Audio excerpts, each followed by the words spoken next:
নমস্কার বন্ধুরা, recruitment update YouTube চ্যানেলে সকলকে স্বাগত জানিয়ে আজকে 18/1/2024 পশ্চিমবঙ্গের স্কুল সার্ভিস কমিশনের শিক্ষক নিয়োগ সংক্রান্ত যে মামলা চলছে শুনানি স্পেশাল বেঞ্চে, সেই শুনানি সংক্রান্ত একটি গুরুত্বপূর্ণ আপডেট রয়েছে এবং তাতে একটা যে আশঙ্কা আসছে সেটা আন্দোলনকারী চাকরি প্রার্থীদের কী হবে।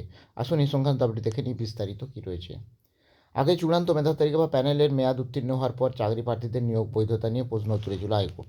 এবার চাকরিহারাদের থেকেও যারা একেবারে চাকরি না পেয়ে দীর্ঘদিন গাছতলায় আন্দোলন করছেন তাদের অবস্থা আরও করুণ বলে মত প্রকাশ করলো হাইকোর্ট।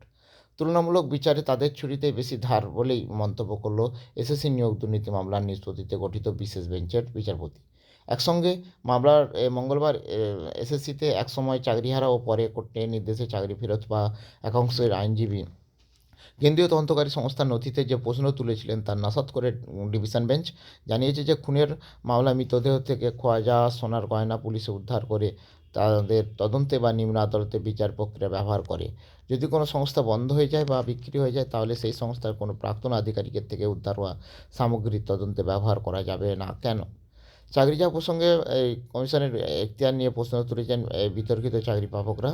তাদের আইনজীবী দাবি যে নিয়োগপত্র পাওয়ার পর কমিশনের কোনো এখতিয়ার নেই তা প্রত্যাহার করার। নিয়োগপত্র পাওয়ার পরই অস্তিত্ব হারায় সুপারিশপত্র এবং অস্তিত্বহীন সুপারিশপত্র কী করে প্রত্যাহার করে স্কুল সার্ভিস কমিশন, সেই সুপারিশপত্র প্রত্যাহারের নির্দেশই বা কী করে দেয় আদালত। বিচারপতি জানতে চান, যদি সুপারিশপত্র দেওয়ার পর কমিশন মনে করে যে সুপারিশপত্র দেওয়ার ক্ষেত্রে তাদের কোনো ভুল করেছে তাহলে কি করা উচিত। আদালত পর্যবেক্ষণ, আপনারা তো তবু চাকরিতে বহাল আছেন, বেতন পাচ্ছেন, তাদের কথা ভাবুন যারা রাস্তায় বসে আছেন, চাকরি নেই, র্যাঙ্কজাম, ভুয়ো নিয়োগ, চাকরি বিক্রি এইসবের অভিযোগ মামলায় আছে।